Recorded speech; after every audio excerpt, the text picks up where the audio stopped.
말도 안 되는 일이 벌어졌습니다. 영국 학교 급식이 완전히 뒤집어졌습니다. 우린 채소가 아니라 감자튀김을 먹는 나라예요.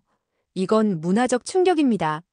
새벽부터 영국 런던 외곽의 한 중학교 앞에 학부모들이 줄을 섰습니다. 왜냐고요? 바로 한국 김밥 때문입니다. 한국 음식이라면 줄을 서서라도 아이들 건강을 위해 무조건 먹여야죠. 영국인들 급식이 피자와 감자튀김인데 이제는 먹기 싫다며 아이들이 학교에 항의했습니다. 한국 음식 없었으면 우리 아이들 채소 한 번 제대로 못 먹을 뻔했다고 영국 학교 교장 선생님이 이야기를 했습니다. 해당 사연은 런던 윈체스터 중학교 체육교사 제임스 윌슨 씨의 실제 경험을 바탕으로 재구성된 스토리입니다. 구독과 좋아요는 영상 제작에 큰 힘이 됩니다. 감동TV의 오늘의 이야기를 시작해 볼게요. 안녕하세요. 제 이름은 제임스 윌슨입니다. 영국 런던 북부에 있는 윈체스터 중학교에서 체육교사로 일하고 있는 42살 남성이죠. 런던에서 태어나고 자란 전형적인 영국인으로 20년 넘게 피시앤칩스와 소시지, 감자튀김으로 식단을 채워왔습니다. 고백하자면 학생들에게 건강을 가르치면서도 저는 매일 저녁 핀트 맥주 2잔과 감자튀김이 빠지지 않는 사람이었어요. 아이러니하죠? 저의 이야기는 3년 전 학교 체육대회 날 갑자기 숨이 가빠진 사건에서 시작됩니다. 학생들과 릴레이 경주를 하던 중 갑자기 가슴이 조여오면서 현기증이 났어요. 교감 선생님이 응급 전화를 했고 결국 학생들 앞에서 구급차에 실려가는 창피한 상황이 벌어졌습니다. 체육 선생님이 응급실에 실려갔대. 라는 소문이 순식간에 퍼졌죠. 병원에서 의사가 심각한 표정으로 제게 말했습니다. 콜레스테롤 수치가 위험 수준이고 혈압도 꽤 높아서 이대로 가면 약을 평생 복용해야 할 거라고요. 충격적이었죠. 체육교사인 제가 건강에 적신호라니요. 게다가 초기 지방간 증상까지 보인다니 완전히 망신이었습니다. 집에 돌아와 아내 지연에게 이 소식을 전했더니 지연은 한숨을 쉬더니 묘한 표정을 지었어요. 사실 지연은 제 식습관을 두고 오랫동안 걱정해왔던 거죠. 항상 당신 너무 기름진 것만 먹어라고 잔소리했지만 전 그저 웃어넘기곤 했습니다. 지연이 자신의 어머니를 한번 초대해보는 게 어떻겠냐고 제안했습니다. 6개월 정도만이라고요. 그때는 정말 의아했어요. 건강검진 결과랑 장모님 방문이 무슨 관계가 있지? 그냥 병원에서 처방받은 약을 먹으면 되는 거 아닌가? 그러던 어느 날 지연이 한국 다큐멘터리를 보여줬어요. 산에서 나무를 채취하는 할머니들과 장수마을 이야기였죠. 다큐에서는 한국 전통 식단으로 약을 끄는 사람들의 사례를 보여줬습니다. 반신반의했지만 제 상황이 절박했기에 장모님 초대에 동의했어요. 한 달 후 히드로 공항에서 다시 뵌 장모님은 키가 작지만 놀라운 에너지를 뿜어내는 분이셨죠. 70대인데도 20kg짜리 여행 가방을 거뜬히 들고 걸어 나오시는 모습에 깜짝 놀랐습니다.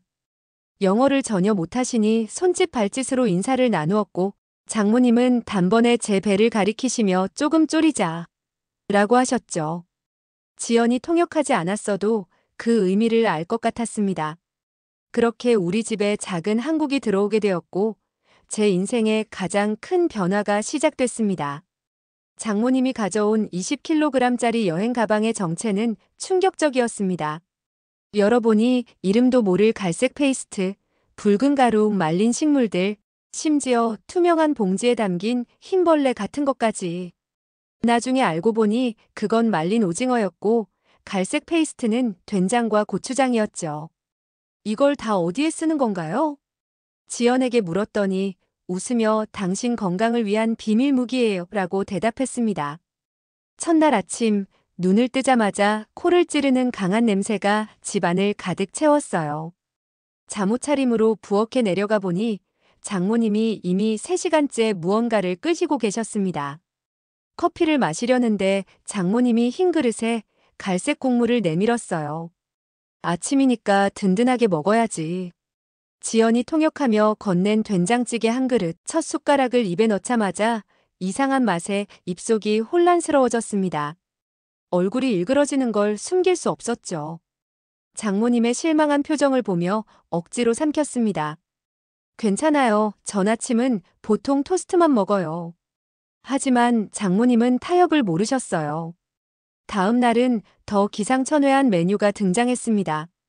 생선 내장으로 만든 젓갈, 매운 김치, 쌉싸래한 풀 같은 나물들. 저는 몰래 토스트를 먹으려다 부엌에서 장모님과 마주쳤죠. 안 돼. 영국 음식이 너 아프게 만들었어. 손짓 발짓으로 제 토스트를 빼앗고 대신 김치와 나물을 내미셨어요. 저는 절망적인 눈빛으로 지연을 쳐다봤지만 아내는 키득거리기만 했습니다. 어느 날은 회사에 도시락을 싸주셨는데 열자마자 교무실에 김치 냄새가 퍼졌어요. 동료들이 코를 막는 모습에 얼굴이 붉어졌습니다. 영국 사람들은 강한 냄새에 익숙하지 않거든요. 그러나 일주일 후 기적처럼 제 입맛에 변화가 생겼습니다. 어느 날 아침 된장찌개 냄새에 오히려 식욕이 돋았어요.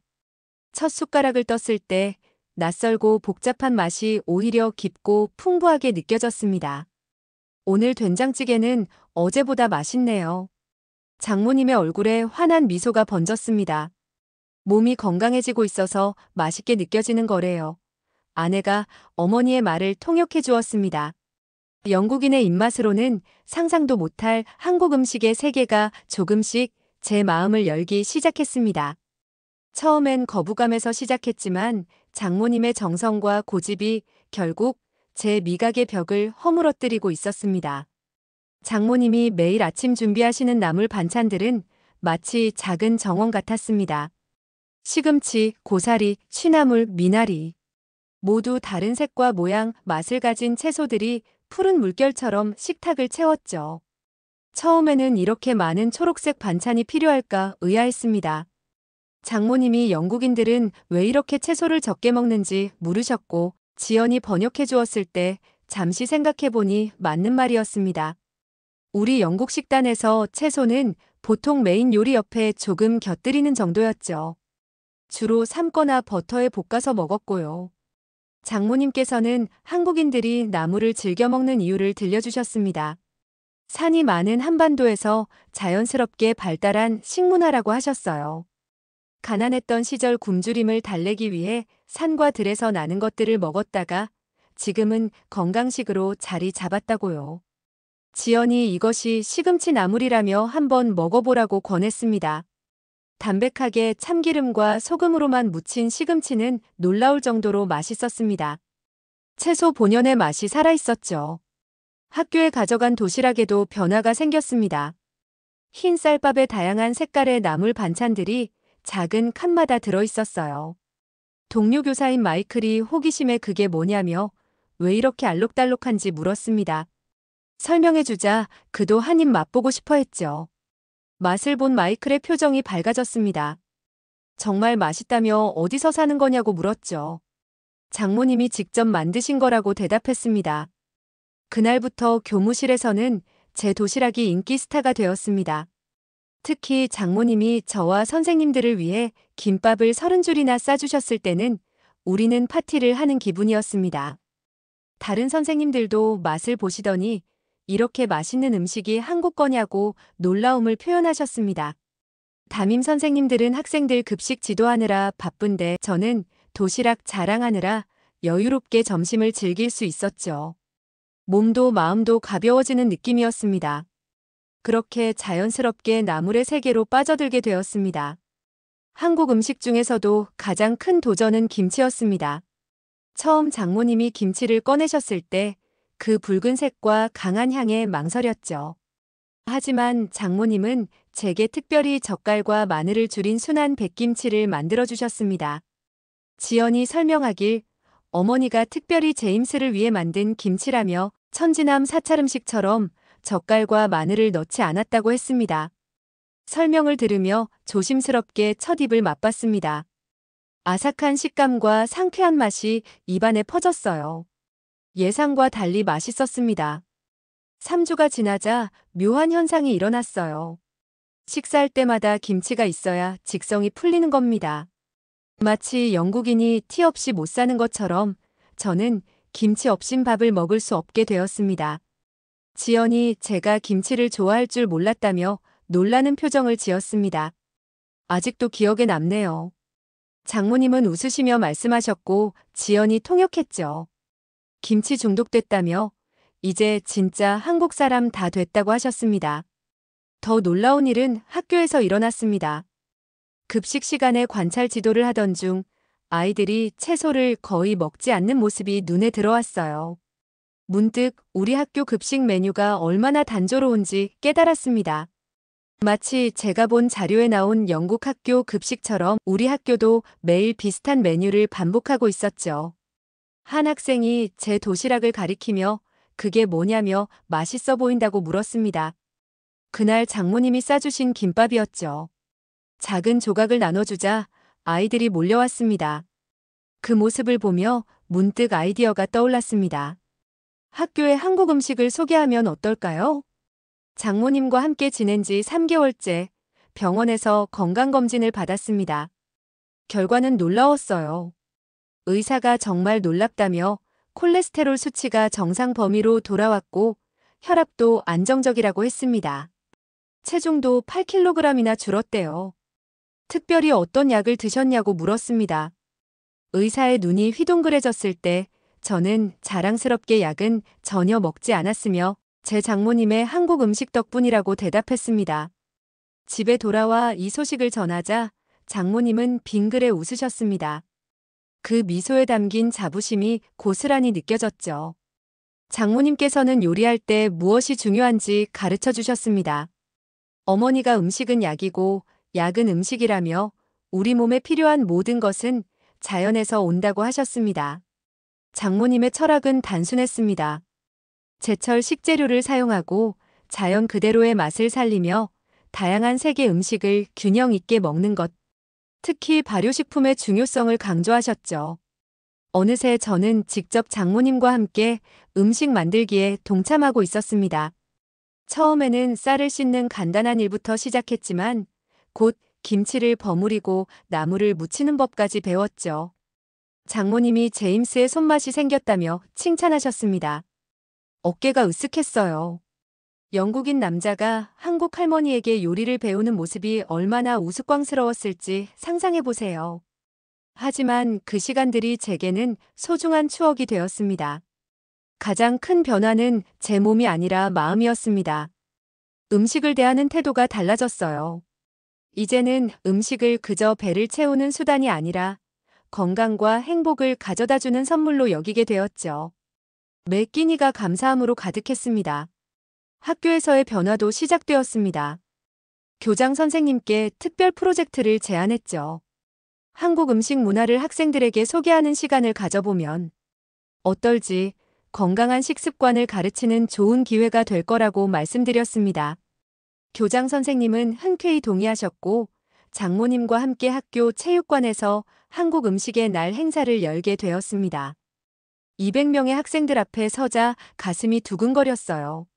학생들에게 오늘은 특별한 날이라며 모두 함께 한국의 건강한 음식을 만들어 볼 거라고 설명했습니다. 장모님이 가르쳐 주신 김밥 만들기를 시연했습니다. 처음에는 낯설어 하던 아이들이 김밥을 말기 시작하자 체육관은 웃음소리로 가득 찼습니다. 모두가 자신만의 김밥을 만들어 맛보았죠. 한 학생이 이거 정말 맛있다며 학교 급식에도 나왔으면 좋겠다고 말했습니다. 다른 아이들도 동의했어요. 그 이후로 학교 영양사와 상담하여 매주 수요일을 세계 음식의 날로 지정하고 첫 번째로 한국 음식을 소개하기로 했습니다. 놀랍게도 첫 한국 음식 급식 날 아이들의 반응은 폭발적이었습니다. 평소보다 잔반이 60%나 줄었다는 영양사의 보고에 교장 선생님도 깜짝 놀라셨죠. 교장 선생님이 이 프로그램을 다른 학교에도 소개해보면 어떻겠냐고 제안하셨습니다. 교육청에서도 관심을 보이기 시작했어요. 지역신문에 우리 학교의 한국 음식 프로젝트가 소개되었고 근처 슈퍼마켓에는 한국 식품 코너가 생겼습니다. 제가 본 자료에 나온 H마트처럼 우리 동네에도 작은 한국 식품 판매점이 인기를 끌기 시작했어요. 장모님의 지혜가 학교를 넘어 지역사회로 퍼져나가는 모습을 보며 자부심을 느꼈습니다. 작은 변화가 큰 파장을 일으키고 있었습니다. 시간이 흐르면서 장모님의 지혜를 더욱 깊이 이해하게 되었습니다. 단순히 맛있는 음식을 만드는 것이 아니라 그 안에 담긴 철학과 지혜를 배우게 된 거죠.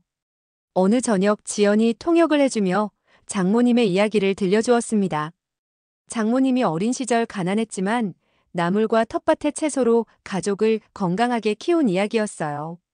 어머니 고향이 산골이었다며 돈은 없었지만 산과 들에서 나는 나물들로 식탁을 채웠다고 합니다. 그래서 어머니 가족은 모두 건강했고 의사를 찾아갈 일이 거의 없었대요. 한국에서 나물을 먹는 문화는 단순한 식습관이 아니라 생존의 지혜였습니다. 제가 본 자료에 나온 것처럼 굶주림을 달래기 위해 잡초까지 먹었던 역사가 요즘엔 건강식으로 재평가받고 있는 것이죠. 장모님이 영국에서는 왜 이렇게 채소를 적게 먹는지 물으셨습니다. 저는 깊이 생각해 보았습니다.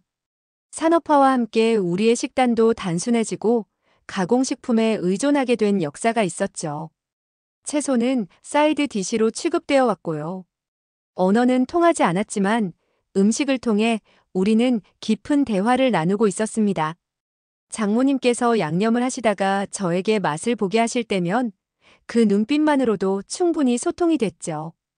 어느 날 저녁 저는 처음으로 장모님께 한국어로 감사하다고 말씀드렸습니다.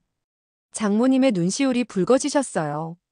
그날 밤 지연은 제게 제가 이렇게 변할 줄 몰랐다며 처음엔 어머니가 와서 걱정했다고 털어놓았습니다.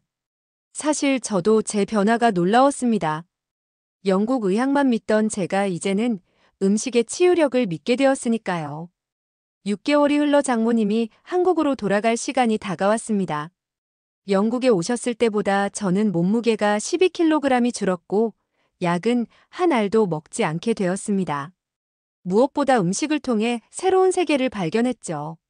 지연과 함께 장모님을 위한 특별한 송별회를 준비했습니다. 학교 교직원들과 학생들, 그리고 이웃들까지 초대했어요. 이 모든 분들이 장모님께 감사의 마음을 전하고 싶어 했거든요. 송별회의 하이라이트는 제가 직접 준비한 요리였습니다. 영국 현지 재료로 만든 창의적인 한식이었죠. 영국산 시금치로 만든 나물, 요크셔 햄을 넣은 김밥, 그리고 장모님께 배운 된장을 활용한 영국식 수프까지 장모님께 제가 배운 걸 보여드리고 싶었다고 말씀드렸습니다. 장모님은 제 요리를 드시고 눈물을 글썽이셨습니다. 말은 통하지 않아도 그 마음은 충분히 전해졌죠. 공항에서 장모님을 배웅하며 6개월 전과는 완전히 다른 사람이 된 제 모습을 돌아봤습니다. 장모님은 떠나시지만 이제 우리 부부는 매주 일요일 김치와 나물을 만듭니다. 그리고 다음 달에는 장모님의 레시피로 쓴 영국인을 위한 한국 음식 책이 출간될 예정이에요. 학교에서도 변화는 계속되고 있습니다. 이제 세계 음식의 날은 다른 학교로도 확산되었고 영국 교육부에서도 관심을 보이고 있습니다. 아이들의 건강한 식습관을 위한 작은 시도가 큰 변화를 만들어가고 있는 거죠. 장모님이 남기신 것은 단순한 요리법이 아니라 삶을 바꾸는 지혜였습니다. 음식은 문화의 가장 깊은 부분을 담고 있으며 그것을 나누는 일은 진정한 소통입니다. 영국과 한국 두 나라는 멀리 떨어져 있지만 우리 가족은 음식을 통해 하나가 되었습니다. 이제 저는 두 문화 사이에 다리를 놓는 역할을 하고 있습니다. 한국의 건강한 음식 문화가 영국에서도 꽃 피울 수 있도록 말이죠. 장모님 정말 감사합니다. 당신의 사위는 이제 진짜 건강해졌습니다. 저의 이야기는 여기까지입니다. 여러분 제임스 씨의 이야기 어떻게 보셨나요? 한국의 음식 문화가 영국인의 건강을 살리고 학교와 지역사회까지 변화시킨 놀라운 이야기였습니다. 우리가 당연하게 여기는 된장찌개, 김치, 나물 같은 음식들이 외국인들에게는 새로운 세계를 열어주는 보물이 될 수 있다는 걸 다시 한번 깨닫게 되네요. 우리 조상들이 산과 들에서 채취한 나물로 건강을 지켜왔던 지혜, 발효식품으로 장내 미생물을 풍부하게 해온 식문화는 현대 영양학에서도 그 가치를 인정받고 있습니다. 건강에 적신호가 켜진 영국인 사위에게 한국 음식으로 새 생명을 불어넣은 장모님의 사랑과 고집이 참 따뜻하게 느껴지는 사연이었습니다. 음식은 단순히 배를 채우는 수단이 아니라 건강을 지키는 약이자 문화를 나누는 소통의 도구임을 다시 한번 되새기게 해주는 이야기였습니다.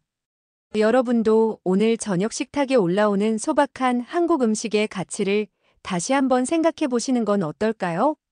감동TV는 감동적이고 재미있는 사연을 기다리고 있습니다. 다음에도 재미있는 사연으로 찾아뵙겠습니다. 시청해 주셔서 감사합니다.